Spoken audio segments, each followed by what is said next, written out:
नमस्कार, जय हिंद दोस्तों। आज हम देखने वाले हैं ज्ञान बिंदु जेएस एकेडमी का प्रैक्टिस सेट। और वैसे अगर आप सब लोग की अगर हम बात करेंगे तो आप सब लोग कमेंट करके बताए थे कि सर सभी सब्जेक्ट का जो सेलेक्टेड क्वेश्चन है वो आप करा दीजिए। वैसे मैंने 2 सेट का करा दिया है, जैसे आपका पॉलिटी का 100 क्वेश्चन करा दिया है, हिस्ट्री का मैंने 100 क्वेश्चन करा दिया है। आज हम देखेंगे साइंस का, वो भी आपका बायो का देखेंगे। ठीक है, बायो का आपका यहाँ पे 50 क्वेश्चन है। आप इसको देखिएगा, सभी क्वेश्चन जो है सेलेक्टेड है। यहाँ से आपका क्वेश्चन आने की संभावना है एग्जाम में डायरेक्ट।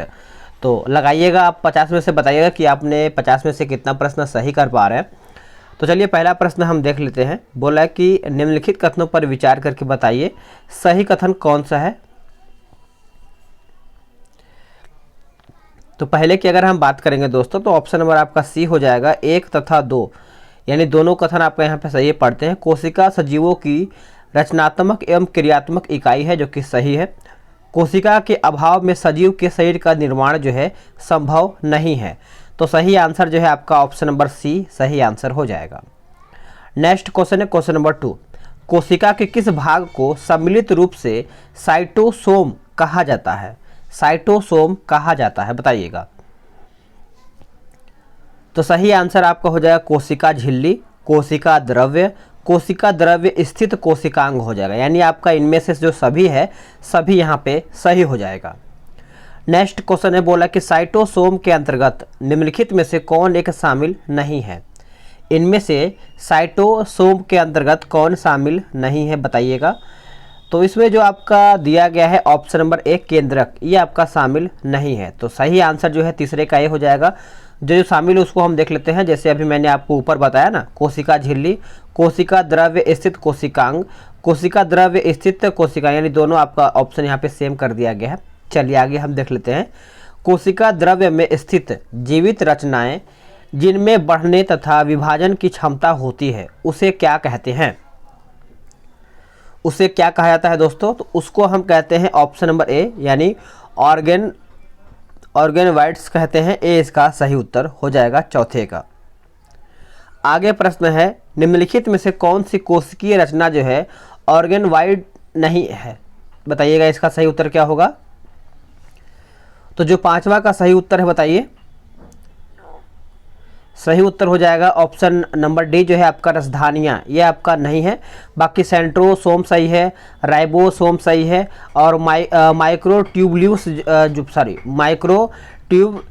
जो है आपका यहाँ पे सही हो जाएगा। आगे प्रश्न है क्वेश्चन नंबर 6। निम्नलिखित कथनों पर विचार करके बताना है सही कथन कौन सा है, वही आपको चुन करके बताना है। तो देखिए, किसी एक ऊतक में एक ही आकार एवं विशेषताओं की कोशिका पाए जाते हैं, जो कि सही है। कुछ ऊतकों में विभिन्न आकार एवं बनावट की कोशिकाएं होती हैं, ये भी सही है। यानी ऑप्शन की बात करेंगे तो 1 और 2 जो है आपका यहाँ पे सही आंसर हो जाएगा। पादपों में विभाज्य ज्योतिकी ऊतकों के बारे में निम्नलिखित में से कौन सा कथन सही है? तो इसका सही आंसर बताइएगा।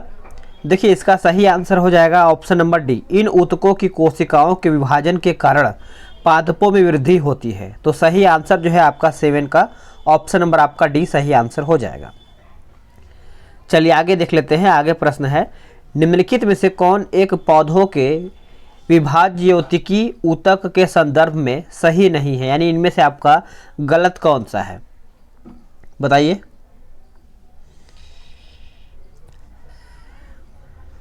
देखिए, इनमें से गलत की बात करेंगे तो इस ऊतक के कोशिकाओं की रसधानियाँ बहुत बड़ी बड़ी होती हैं, यही आपका गलत है। बाकी जो सही उसको हम देख लेते हैं। यह जीवित कोशिकाओं का बना ऊतक होता है जिनमें विभाजन की क्षमता होती है। देखिए, साइंस का जो आपका बिहार एसएससी में पूछा जा रहा है, सभी को याद होगा 25 क्वेश्चन जो है आपका साइंस का है, तो बहुत अच्छा खासा भूमिका आपका साइंस का निभाएगा। तो इसीलिए मैं आपको बोलूँगा कि रिविजन आप अच्छे से करके जाइएगा, ताकि आपका एग्जाम में डाउट न हो पाए। सी जो है आपका, इसके कोशिका का केंद्रक बड़े बड़े होते हैं, जो कि सही है। इसके कोशिकाओं में कोशिका रस की मात्रा काफ़ी अधिक होती है, तो ये भी आपका पॉइंट सही है। आगे हम देखेंगे आपका क्वेश्चन नंबर 9 नंबर क्या बोल रहा है। देखिए, बोल रहा है क्वेश्चन नंबर 9 नंबर कि बोला शीर्षस्थ विभाज्योतिकी उत्तरदायी होता है किसके लिए, बताइए। ये किसके लिए उत्तरदायी होता है? सही आंसर आपका हो जाएगा ऑप्शन नंबर ए, लंबाई में वृद्धि के लिए, किसके लिए? लंबाई में वृद्धि के लिए। ऑप्शन नंबर आपका ए सही उत्तर हो जाएगा। वह ऊतक जो प्राथमिक वृद्धि के लिए उत्तरदायी है, वह ऊतक प्राथमिक वृद्धि के लिए उत्तरदायी है। किसके लिए है? तो अभी मैंने आपको बताया लंबाई में वृद्धि के लिए, लंबाई में वृद्धि यानी ऑप्शन नंबर ए। ठीक है, चलिए आगे हम देख लेते हैं। आगे प्रश्न है, निम्नलिखित कथनों पर विचार करके बताना है, सही कथन कौन सा है वही आपको चुन करके बताना है।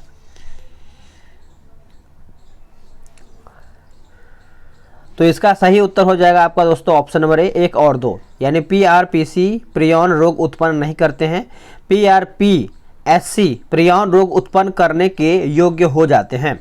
तो सही आंसर आपका ऑप्शन नंबर सी सही आंसर हो जाएगा।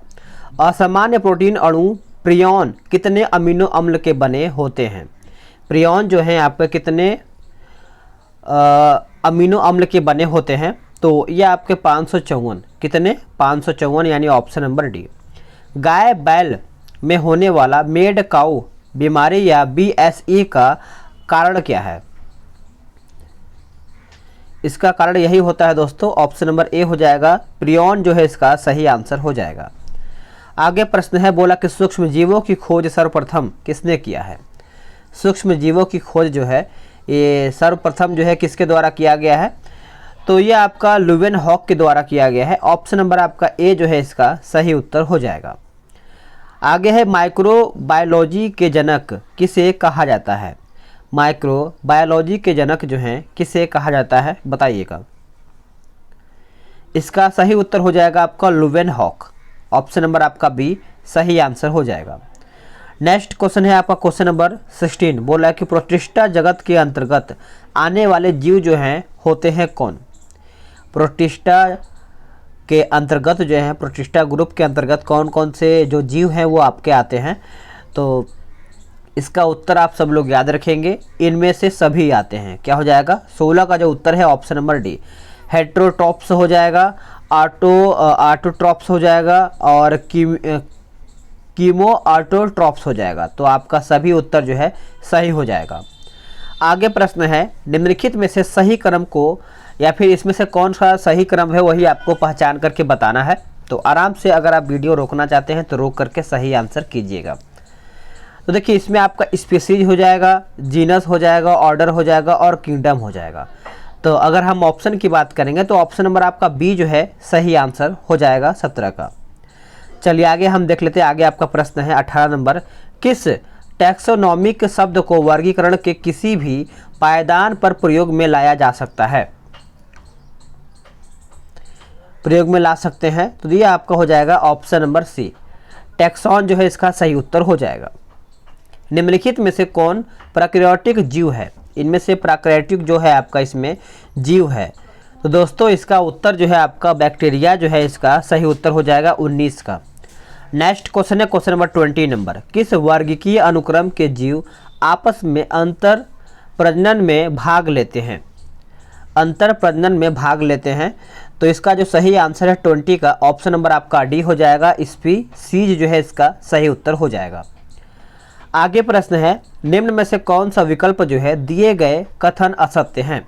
इनमें से आपका गलत कथन कौन सा है वही आपको चुनना है और सही आंसर बताना है। देखिए केचुआ का वैज्ञानिक नाम जो आपका फेरिटीमा पोस्थुमा है, जोंक का वैज्ञानिक नाम आपका हिरुडेनेरिया है। केचुए खेत की मिट्टी को छिद्रयुक्त बनाकर मृदा में O2 की मात्रा जो है बढ़ाते हैं, जो कि सही है। केचुओं को किसान का शत्रु कहा जाता है, जो कि यही आपका गलत है। सभी को पता है केचुआ को किसान का मित्र कहा जाता है, ना कि शत्रु, तो ये आपका पॉइंट जो है गलत हो जाएगा। आगे प्रश्न है 22 नंबर, निम्नलिखित कथनों पर विचार कीजिए तथा कूट की सहायता से सही उत्तर चयन करके बताइए। तो कूट के हिसाब से आपको उत्तर चयन करके बताना है। तो देखिए इसका जो सही आंसर है 22 का दोस्तों, ये आपको हो जाएगा ऑप्शन नंबर सी। सी का मतलब है 1, 2, 3। देखिए केचुआ की मृदा उर्वरता का बैरोमीटर कहा जाता है। नेरिस को सीपी क्रीमे कहते हैं और एफ्रोडाइट को समुद्री चूहा भी कहते हैं। तो सभी आपका यहाँ पे कथन सही हो जाएगा। आगे है जंतु जगत का सबसे बड़ा संघ कौन सा है? देखिए जंतु जगत का जो सबसे बड़ा संघ होता है वो आपका होता है आर्थ्रोपोडा। क्या होता है? Arthropoda, option number B. जीवों के दिए गए शारीरिक विशेषताओं पर विचार कीजिए और उपयुक्त विशेषताएं किस संघ के जीवों का है। तो 24 की अगर हम बात करेंगे तो ये आपका आर्थ्रोपोडा के अंतर्गत आता है, यानी ऑप्शन नंबर सी। देखिए, जीवों में खुला रक्त परिसंचरण तंत्र पाया जाता है।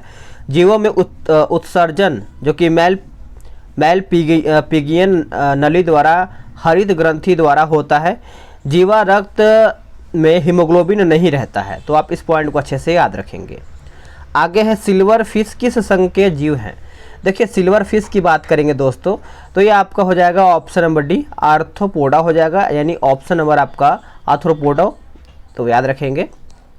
निम्नलिखित कथनों पर विचार कीजिए, सही कथन कौन सा है वही आपको बताना है। तो 26 की अगर हम बात करेंगे तो क्लोरोफिल को प्रकाश संश्लेषण इकाई कहते हैं, जो कि सही है। हरित लवक को प्रकाश संश्लेषण अंग कहते हैं, तो आपका ऑप्शन जो है आपका 1, 2 सही हो जाएगा। आगे प्रश्न है कि प्रकाश संश्लेषण द्वारा हरे पौधा पैदा करते हैं। हरे पौधा जो है आपका यहाँ पे पैदा किया जाता है। तो 27 का उत्तर आपका हो जाएगा कार्बनिक द्रव्य। क्या हो जाएगा? कार्बनिक द्रव्य जो है आपका 27 का ए उत्तर हो जाएगा। देखिए दोस्तों, वीडियो को लाइक करते चलिएगा, क्योंकि ये सब मैं कहीं ना कहीं आप सभी लोग के लिए खोज करके ला रहा हूँ और ये किसी के पास होता नहीं है। कहीं ना कहीं ये सब आपका पेड ग्रुप में है, जो लोग पैसा पेड किए 1000 रुपया उन्हीं को ये सब मिल रहा है। तो आप सभी लोग के लिए ही इतना मेहनत किया जा रहा है कि आप सभी लोग का सिलेक्शन हो जाएगा जल्दी से जल्दी और आप एग्ज़ाम में अधिक से अधिक स्कोर करेंगे। तो कम से कम आप लाइक किया कीजिए वीडियो को, ताकि हमें मोटिवेशन मिले और आप सभी लोग के लिए अधिक से अधिक प्रयास किया जाए कि आपका रिवीजन आखिरी समय में अच्छा हो जाए। और देखिए, अभी शाम को या फिर कल आप सभी लोग का स्पीडी का मैंने आपसे बोला था करंट अफेयर के लिए, तो अभी मार्केट में बुक हमको मिल नहीं पाया है। एक दोस्त से हमने बोला है, तो हो सकता है वो हमको शाम तक प्रोवाइड करा देंगे। जैसे ही वो हमको दे देते हैं तो हो सके तो मैं आपको सुबह क्या बोलते हैं कि वीडियो प्रोवाइड करा दूंगा, ठीक है। निम्नलिखित कथनों पर विचार कीजिए, सही कथन कौन सा है यही आपको बताना है। देखिए, अधिकतर पौधे लाल तरंगदैर्घ्य में सबसे अधिक प्रकाश संश्लेषण करते हैं तथा नीली तरंगदैर्घ्य जो है द्वितीय स्थान पर रहता है, ये सही है। दूसरा है कि पीली और हरी तरंगदैर्घ्य प्रकाश संश्लेषण में सबसे कम प्रभावकारी होते हैं। तो 1 और 2 दोनों आपका कथन सही हो जाएगा। आगे आपका प्रश्न बोल रहा है कि प्रकाश संश्लेषण में निम्नांकित में से क्या नहीं होता है। तो दोस्तों, इसका जो सही उत्तर है CO2 का मुक्त होना, ये आपका नहीं होता है। बाकी पानी का टूटना सही है, O2 का मुक्त होना सही है, CO2 का उपयोग होना सही है। आगे प्रश्न है 30 नंबर, प्रकाश संश्लेषण विधि में गैसों CO2 तथा O2 का आदान प्रदान किन अंगों द्वारा होता है। तो यह आपका होता है दोस्तों पत्तियों में स्थित रंध्र द्वारा होता है, यानी सी इसका सही उत्तर हो जाएगा। नाइट्रोजन आवश्यक घटक है किसका। देखिए, नाइट्रोजन जो है दोस्तों ये आपको प्रोटीन का आवश्यक घटक होता है। ऑप्शन जो है आपका यहाँ पे सी दिया गया है। 31 का ऑप्शन जो है आपका यहाँ पे सी दिया है। कौन सा सबसे प्रबल एंटीऑक्सीडेंट है। एंटीऑक्सीडेंट है दोस्तों, तो ये आपका हो जाएगा ऑप्शन नंबर डी, सिलेनियम। क्या हो जाएगा? सिलेनियम। ग्लाइकोजेन किस का बहुलक है। ग्लाइकोजन जो है आपका किसका बहुलक है। तो यह आपका हो जाएगा ग्लूकोज का। किसका? ग्लूकोज, यानी ऑप्शन नंबर ए। आगे प्रश्न है कि स्टेरॉल एवं स्टेरॉयड है। स्टेरॉल एवं स्टेरॉयड है। तो 34 का जो ऑप्शन है दोस्तों आपका व्युत्पल लिपिड हो जाएगा। ऑप्शन नंबर आपका यहाँ पे सी जो है करेक्ट आंसर हो जाएगा। चलिए आगे देख लेते हैं आपका 35 नंबर क्या बोल रहा है। 35 आपका यहाँ पे बोला है कि निम्नलिखित में से कौन मोनोसैकेराइड है, बताइएगा।